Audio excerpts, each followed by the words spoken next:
It's time to welcome Morgan back up again, and he's going to give us an overview of Iron Gate Hatchery Management Plan. Okay. All right. So I guess we're kind of switching gears a little bit in terms of the presentation so far today. We're moving sort of away from Shasta and habitat and abundance and that type of stuff, and the segment here before lunch is sort of I guess a transition towards the rest of the maybe towards the rest of the workshop, and starting to talk a little bit more about, well, at least the rest of today in terms of genetic fitness and some of the other concerns that are on topic for today. So in any event, I'm going to be talking about the draft hatchery and genetic management plan for Iron Gate Coho Salmon, Iron Gate Hatchery Coho Salmon. It's a HGMP. This has been a process over the last couple of years. It's still in draft form. It has been submitted to NOAA Fisheries. I'm very fortunate that the person who wrote 95% of it's sitting in the second row. So if I falter too much, we've got Kevin here to help us out, right? And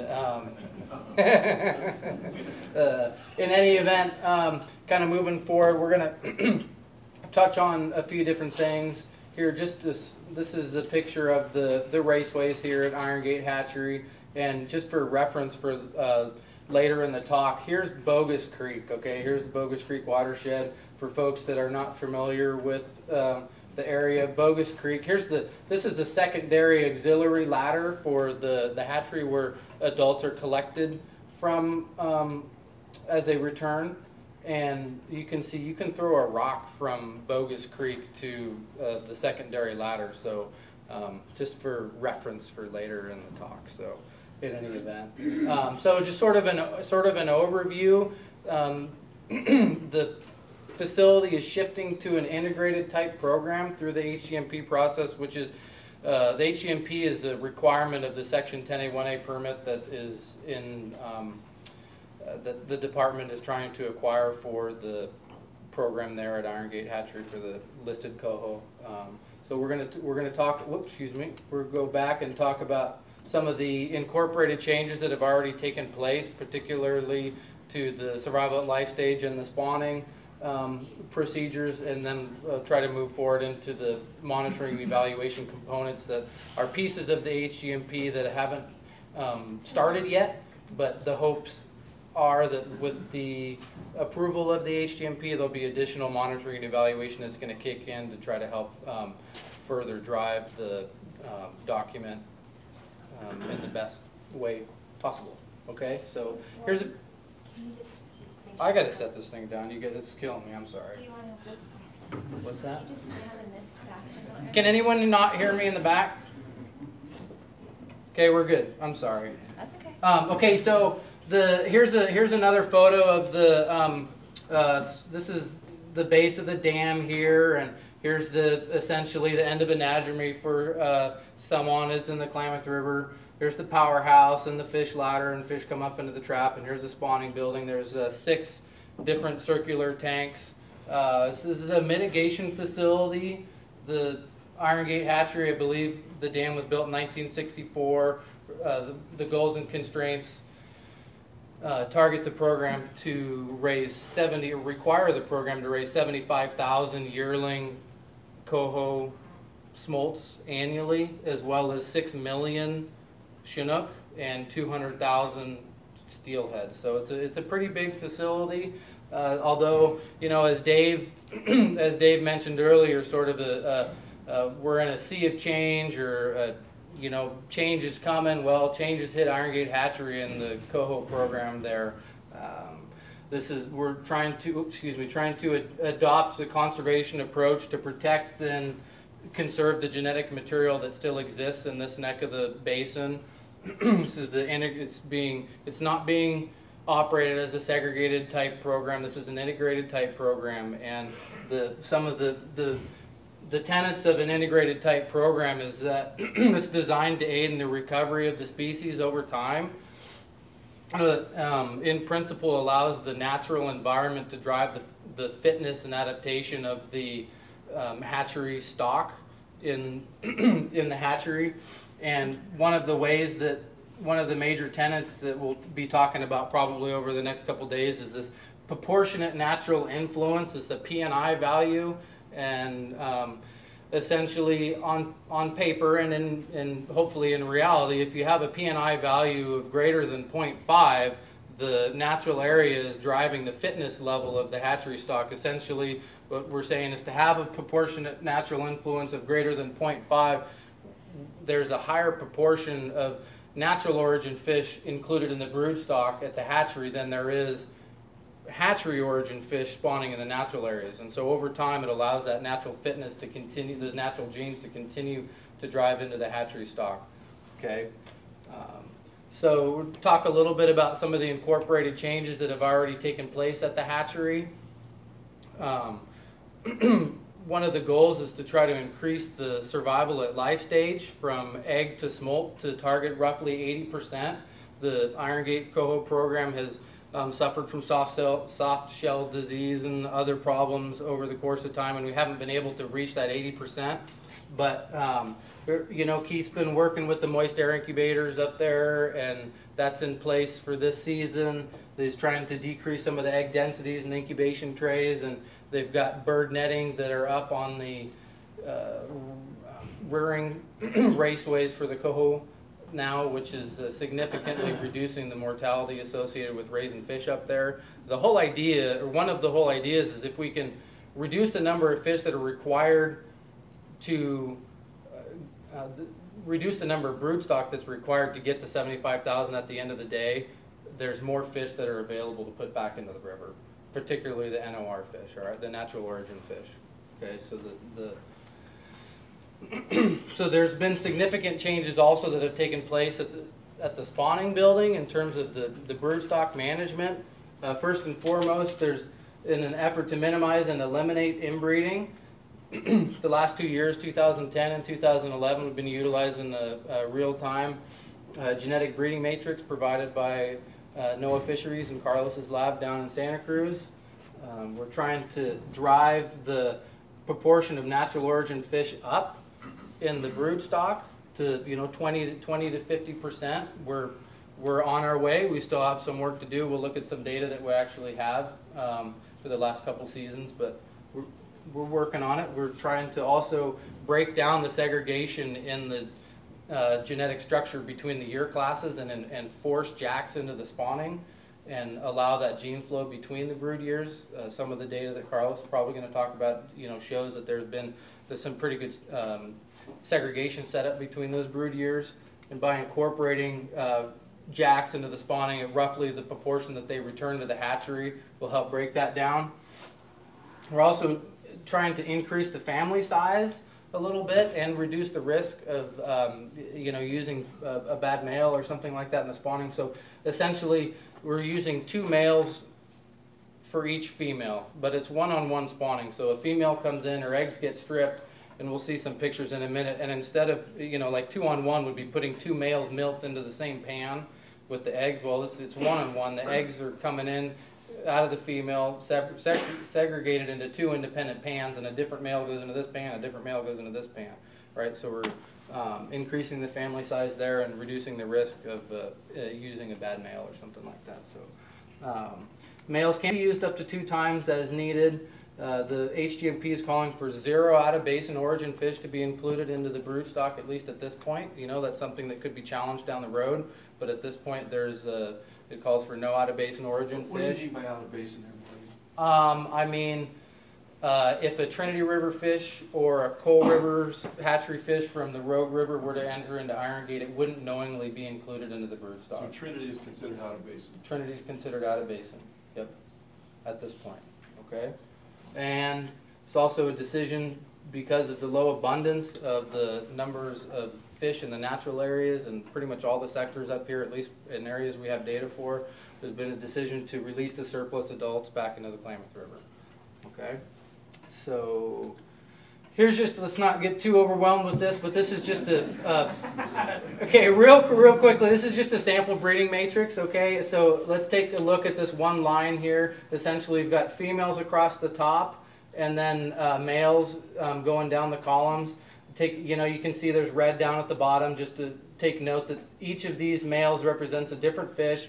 The males on the bottom that are in red are not to be spawned with that particular female at the top of the row. It's not to say that there's anything wrong with the particular male that's at the bottom that's in the red. It just can't be spawned with that particular female because of relatedness. And in the case, we'll look at a couple pictures in a second, but the female 76, it's also a ranked. So the males that are at the very top would be the optimal mate for that particular female. And so there's a desire to try to utilize males that are towards the top of the matrix, but any of them would work. So in this case, for female 76, she was spawned with male 105 and male 108. And there they are right there. There's the disc tag, female 76, male 105, male 108. This is what the breeding matrix looks like when we're actually trying to use it. It's got, squiggles and circles and hash marks and sort of the reality of it. And then we've also put, I say we loosely, right? Paper on the fish that track them through the course of spawning, so that we can terminally, after they've been spawned, that we can marry the individual fish back up to which group they were spawned with. So in any event, there's that. This is looking at some of the data in terms of the relatedness coefficients for 2010. I think Carlos will probably talk a little bit about 2011 later, but essentially what we can look at here is there's 1, 2, and 3 different spawning combinations that could have potentially occurred at the hatchery. There's a related coefficient here. This dashed line is, I hope that's in the right spot, essentially the location where any spawning off to the right is you can consider inbred, and any spawning off to the left is considered acceptable. Okay, so there's 3 hypothetical or 3 scenarios here. We've got remember I was talking about on the breeding matrix, you had a female at the top, and then the very next male was the most optimal male to use with that particular female. Well, if 100% of the matings could have occurred by only using the first ranking male, the best possibility, you'd end up with the distribution that would have looked like these maroon bars off here to the left. Okay, and then that's in reality kind of impossible when we're dealing with live animals and trying to move them around and everything. We attempt to try to get spawnings towards the top of the matrix, but in reality, the yellow bars are what were able to take place, or what the yellow bars are what actually happened in 2010 with use and aid of the matrix. And you can see that all of the spawnings off to the left or all of the spawnings and pairings are to the left of the line, with the exception of this one right here. Well, this one spawning in 2010 wasn't a result of using the matrix. It was a female. We had a female, we had a male. We're learning how to do this in the beginning, and we had the male. She was dead, and there's the male. Try to get the milt out. Nothing. We got to get a fish. Female's dying. Da da da da da. And so we grabbed an unmarked fish, hoping that would be the least likelihood of being able to having an inbred mating. Well, as it turns out, it was. So, and this last randomly chosen pairs, where you see the blue bars off to the right-hand side of the red dashed line, that's potentially what would have resulted if the spawnings were all chosen at random without the aid of the breeding matrix. And so we feel that somewhere in the neighborhood of 14 of the pairings from 2010 that would have likely resulted in inbred matings were eliminated as the result of using the matrix. So it's definitely making some progress, and Carlos might talk a little bit too about how it probably would have been worse than this, just in the sense that related individuals tend to return at a similar time. So it's not quite random in terms of ripeness, but in any event. Moving forward, this is looking at some of the information from 1993 to 2011 in terms of the number of males and females and jacks that returned, the number of females that were spawned, and the natural origin broodstock that was used, the proportion of natural origin broodstock, and then the proportion of jacks. And rather than getting too lost in all of this, just like people to kind of start at the females spawned up here in the 90s, we were looking at some pretty high numbers. And right down here in 2011, we only spawned 57, and that was, you know, one of the things we're talking about trying to do is increase the survival at life stage. And one of the targets of the HGMP is to require or not require, but to target the number of females that are actually used in the broodstock down to 45. We're trying to reduce the take, right? And so that's sort of, you know, we're getting closer to that. That goal of 45. There's kind of some interesting stuff. When I started looking at this, I had the data really close to me in terms of from 2004 to 2011, but I didn't have the data in front of me from 97 to 04, and Keith provided it for me, and I thought it was pretty interesting. You know, they started clipping and tagging 100% of the released fish, at least that was the goal, the juvenile fish, when they're released in 1994. So the first year that we actually have those fish returning fully marked as adults is in 1997, right? So this proportion natural origin broodstock, I put a question mark for those early years because we really don't know. But since we've been marking them, roughly 15% of the fish that return to the hatchery are unmarked. So the chance, so you would think that just by randomness, roughly 15% of the broodstock would have been, came from natural origin fish, and you know, before the marking program began. Okay. Morgan, just a question of clarification. 2003. What's all that about? Yeah, so we're going to get there. Okay. Okay. So, in terms of the total number of unmarked fish that were used, yeah, pretty high, right? Yeah. Yeah, it's incredibly high, and so there are some clipping error associated with the goal to mark 100%. But even when you expand for that, it doesn't account for a lot of fish. Okay, so I'm believing that this is generally real, and prior to being directed by, well, NOAA and Fish and Game entered into an MOU in 1994 that limited the number of natural origin fish that could be included in the broodstock to 10. And that was what the department operated under from 1994 until the draft HEMP sort of changes began in 2010. So during this period of time here, 97 to 04, the hatchery manager was spawning fish as they came in, and as he felt, well, just as they were going about their business. And as it turns out, now with the recommendations of the HGMP and the desire to try to drive the P&I value up and incorporate more natural origin fish into the broodstock, like we've been trying to do down here, well, that MOU kind of hurt us in that respect, you know, when it was, you know, they were able to spawn as many unmarked fish as they wanted. We weren't worrying about take.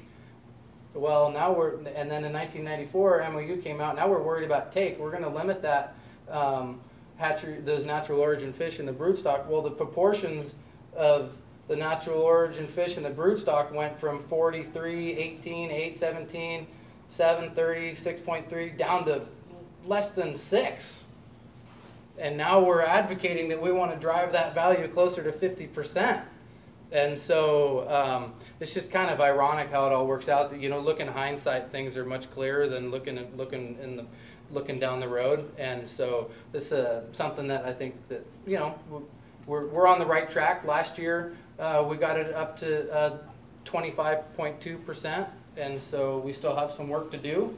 And we're talking about making changes to the matrix to try to help really key in on those natural origin fish and the jacks that are in the matrix to help. So, and then also just put over here this proportion of jacks. You know, there was never a targeted inclusion of jacks in the broodstock until 2010, 2011, and it just kind of made the assumption, well, there's probably a very little component of that was in there just by chance, but I cheated. Carlos told me. So anyway, there'll be more of that to come. All right. So moving away from that. So there's also some future monitoring and evaluation that should start to roll in once the HGMP has actually been approved. And the additional monitoring and evaluation is really going to help us decide whether or not we're making the right decisions and the right recommendations in terms of the suggestions of the HGMP. And some of the monitoring and evaluation is spawning ground surveys. Where Todd's talked about a few of the other streams that are being surveyed down. Horse Creek, Grider, Syad, Beaver, and Bogus. Essentially, those are the five streams so far. Well, there's an additional 22 streams that are called for being monitored, looking for coho on the spawning ground surveys. And the goal, one of the main goals, is to try to be able to collect tissue samples from those fish out there, both and estimate the natural origin and the hatchery components out there, and tissue collection, so that tissue collection can help drive into this pedigree analysis that maybe talking about a little bit more throughout the rest of the day. But essentially, one of the goals of the pedigree analysis is to look at the contribution rates of the natural origin and hatchery origin fish, not just in the hatchery but also in the natural areas. And there's some significant changes that are being slated for Bogus Creek. At this point, the assumption is Bogus Creek is the largest demographic piece of the upper Klamath population unit outside of the hatchery, and so that's the opportunity to turn the dials on the number of natural origin fish and hatchery origin fish that are allowed into the spawning grounds to drive that P&I value. So the Bogus weir, it's called, one of the suggestions is to beef it up a little bit so that it can operate later into the season through the end of the coho period on a more regular basis. We've been lucky the last few years, but Mother Nature hasn't always been so forgiving. But so Bogus weir is going to be an opportunity to pull hatchery fish, control hatchery fish on the spawning grounds, reduce the number of hatchery fish on the spawning grounds, right?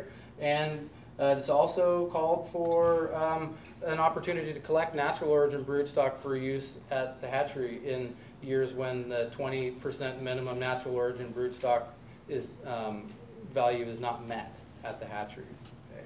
And then the HEMP also calls for increased juvenile sampling in Bogus Creek, trying to collect information on run timing and smoltification characteristics between the hatchery fish and the natural fish, and hopefully describe whether or not they're similar or not. And if they're not similar and they're not exhibiting the same life history traits and timing and whatnot, then we want to work on how we can improve that and try to bring those two populations back together. Because we talked about this being an integrated facility, not a segregated facility. These hatchery origin fish are able to, we're allowing them to spawn not just in the hatchery but also in the natural areas, so we want them as fit as possible. Okay, and one sort of a segue into later in the day, IGH, HGMP, and supplementation. Yes, the flexibility has been written into the draft document to allow for supplementation purposes. This is just one example. On page 73, it says surplus broodstock may be released at other locations within Upper Klamath River, Shasta River, Scott River population units, if approved by NIMS and CDFG as part of a NIMS-approved supplementation program. And it says that in the document at least another three times specifically for different life phases of fish. Okay, so there is flexibility in there. So just sort of in summary, there's been major changes at the hatchery, and some of them have been incorporated. And I think that biologically things we're on the right path. We're making some steps in the right direction. There's going to be significant additional data that's going to be supplied through the monitoring and evaluation components of the plan. Once if the plan does get approved and those components get funded, and the monitoring and evaluation information is going to help drive and challenge the management decisions in the HGMP on an annual basis. If we go out and we start doing surveys in those 27 streams and realize that there's a huge number of fish out there that miraculously nobody's been seeing for all these years, well then we're going to change the recommendations of HGMP. We're probably not going to be putting hatchery fish out on top of there if there's a ton more fish than we really thought there was. So the idea is to annually challenge and inform the management decisions.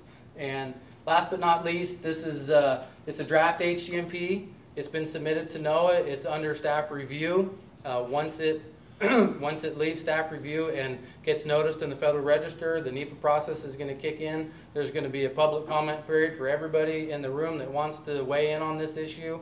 And if this is the kind of thing that interests you, there will be an opportunity to comment on that. So stay tuned. We want to, thanks. I think we have time. I want to thank Pacific Corps and Kevin Malone for their hard work. NOAA Fisheries, CDFG, Keith Pomeroy and his staff up at Iron Gate Hatchery. Diana Chesney and the crew for, pulling off something pretty stinking challenging. And Carlos Garza and Libby Gilbert for providing the information for the breeding matrix and helping us out throughout the last couple seasons. It's been good.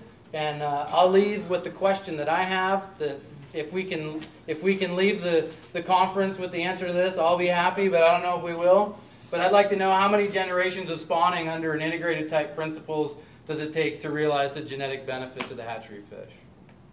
Thank you, Morgan. Thank you very much.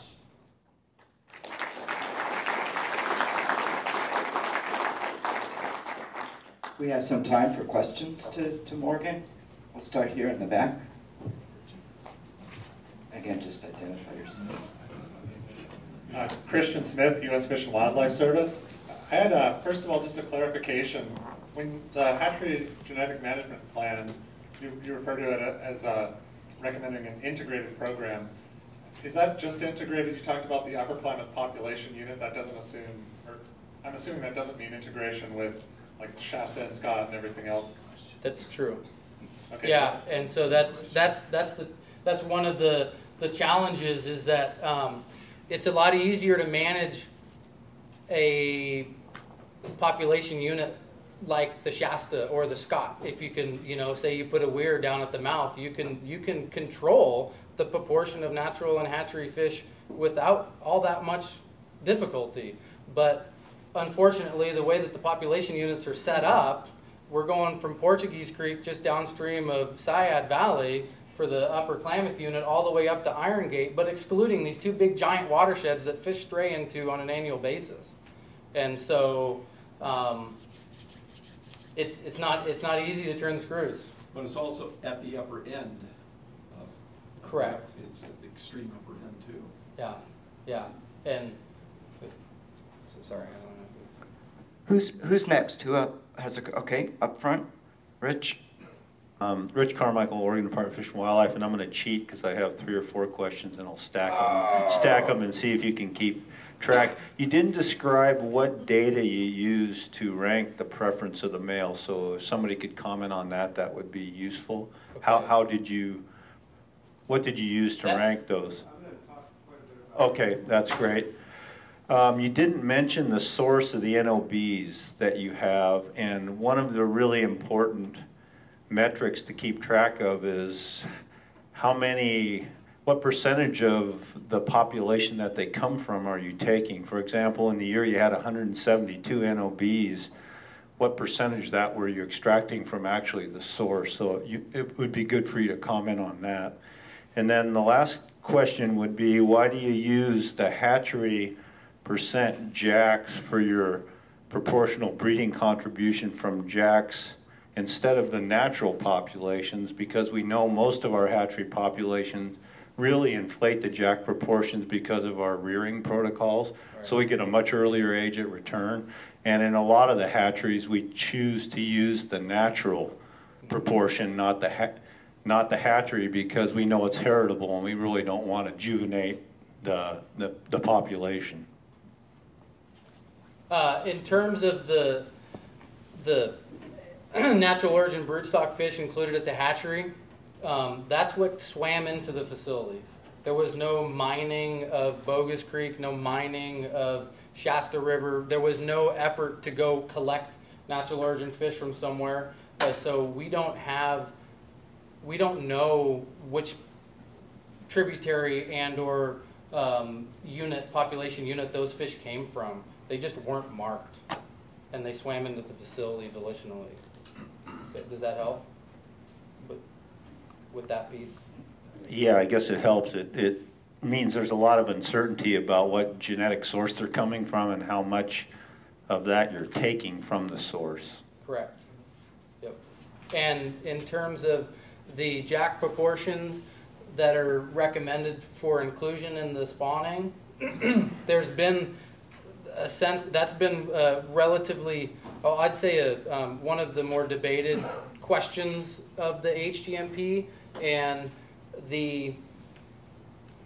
I get what you're saying about using the natural jack proportion to drive that decision, but I believe that one of the underlying goals has been to try to break down the segregation of the brood years, genetically speaking, that has taken place over the course of since 1964, of never including jacks in the spawning. And so at this point, I'm under the impression that there was a desire to try to break that down and whether or not you use the proportion of the hatchery fish or the natural jacks, that's debatable. Have you guys thought about using cryopreservation as another tool for doing that, which is what is used in a lot of other captive programs, so that you can cross generations using cryopreserved sperm? That was discussed, and from what I remember, the success from those frozen gametes are not exceptional, and if you have live fish from a different brood year swimming into your facility right in front of you, you might as well use those. Next question, we got a question in the back, Michael. Michael Cox at Siskiyou County. Morgan, could you clarify or identify you have the release of surplus. Do you have numbers on that, and is there any productivity tracking from the surplus that's released? Yeah, okay, so Explain that a little bit. yeah, so up until 2010, the only adult okay, so you have a mitigation goal, and Keith's saying, all right, hey, you know what? I need 150 fish. I need 150 adults to drive the program this season. Okay, well, any additional adults that come into the facility in excess of the 150 are, quote, surplus. They're not needed to create the mitigation goal requirement. Okay, and so up until a couple of years ago, all of the natural origin fish, the unmarked fish, were released back into the hatchery or back into the river so they could swim out and spawn on their own. Well, all of the hatchery fish were bonked on the head. Okay, well, that changed in 2010 when we said, hey, listen, we need ocean-proven adults in the watershed around here. There's no stinking fish, right? And so one of the recommendations is, hey, well, let's, instead of killing this ocean-proven adult, let's put it back into the river and allow it to spawn in some of these areas that are unseeded, okay? And that decision is going to be challenged annually, whether or not whether that's the right thing to do. But that's the way that the document is laid out at this point, okay? And in terms of what happened in 2011, every adult fish that came into the hatchery received a PIT tag, a passive integrated transponder tag. Bill Chesney helped us out with that quite a bit. He had built some antenna arrays for some of the other sites, and roughly 350 adult fish were PIT tagged and released back into the Klamath River, and 44 of those 350 were detected in Bogus Creek, and I thought it was 17 of those 350 were detected in the Shasta River, of which one, as Bill mentioned earlier, one of those 17 left the canyon and made it up into the Upper Shasta Spring Complex, and the balance of those 16 stayed in the canyon. Next question already. Go ahead, sir. I just wanted to make a comment, Morgan. Keith Pomeroy, Iron Gate Hatchery. I have the spawning report here, and it looks like we spawned 8 jacks in the matrix this year. 2 of those were crosses, so natural origin, so it was 25% that we incorporated natural jacks. Thank you. Who's next? Up front, go ahead, Larry. Morgan, could you say something about the history of the hatchery? How long it's been operating, where the stock originally came from, and just give us a little history of that if you could. And also when it's described as being an integrated program, I guess my thought is it's really integrated probably with Bogus Creek and not really with the Upper Klamath, simply because it's at the extreme end, and it's not taking into account fish from Syad Valley and so on. So Right. you could comment on that too. Well, a brief little bit of a history. I believe that the dam was built in 1964. The production goals were established to mitigate for habitat loss between the newly created Iron Gate Dam and the Copco complex. And and the egg sources have varied over time, but the original the original stock, I believe, came from Trinity River, and there was a combination in those first original years of natural fish that returned to Iron Gate Hatchery and egg importations from Trinity River Hatchery.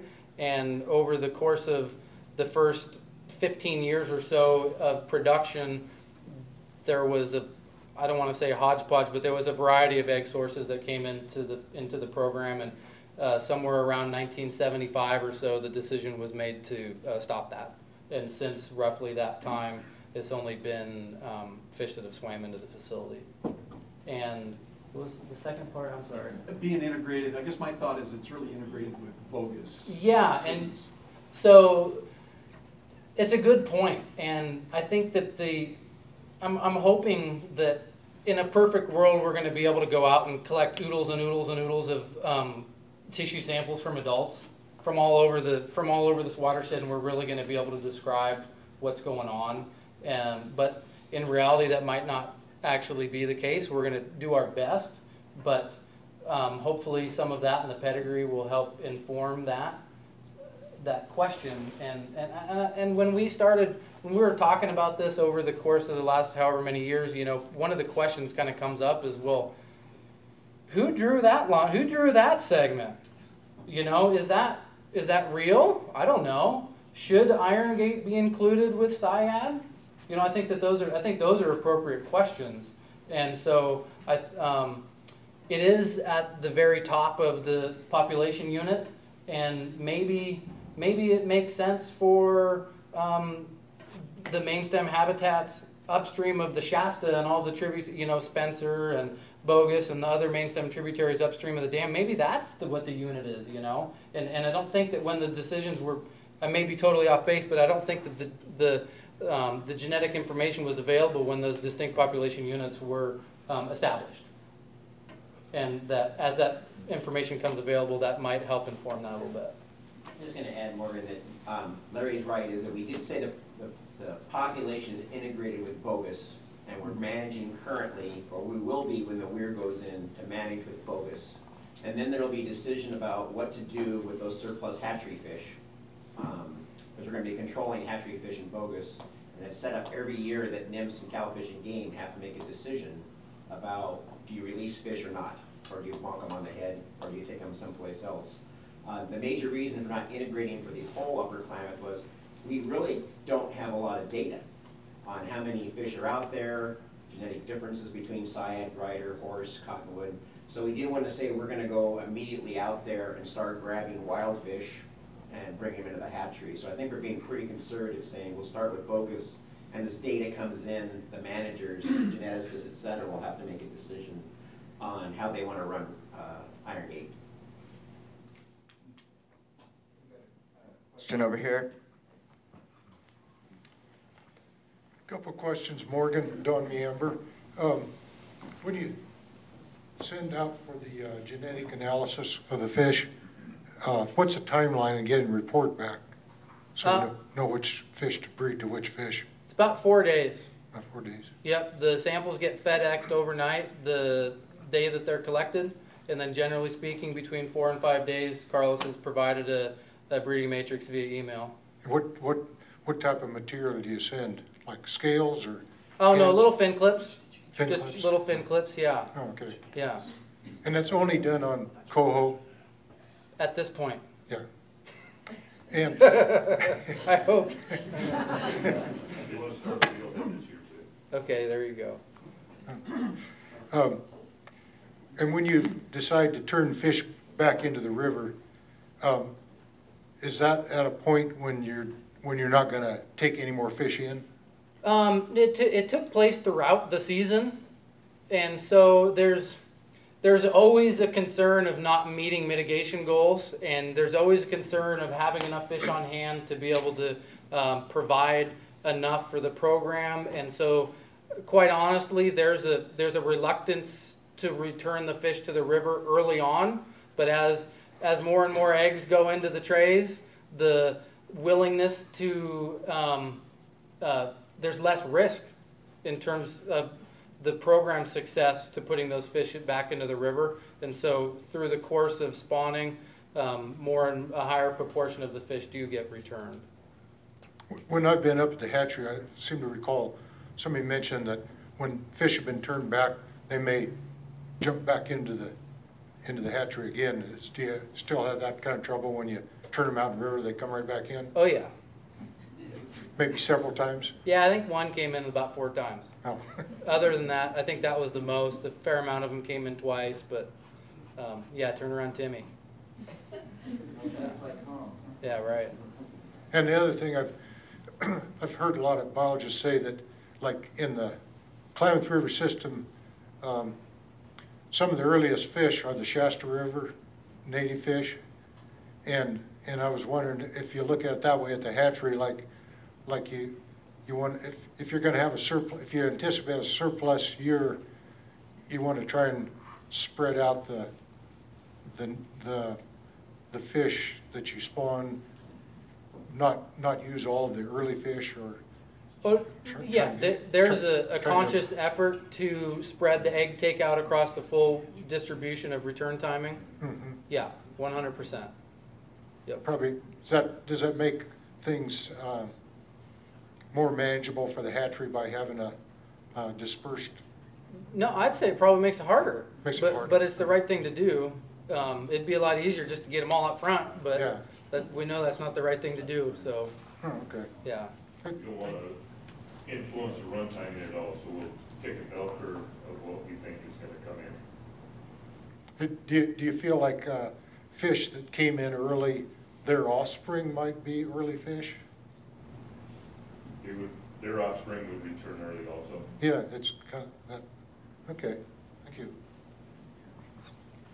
And time for another question or two, or if not, yes, go ahead, Larry.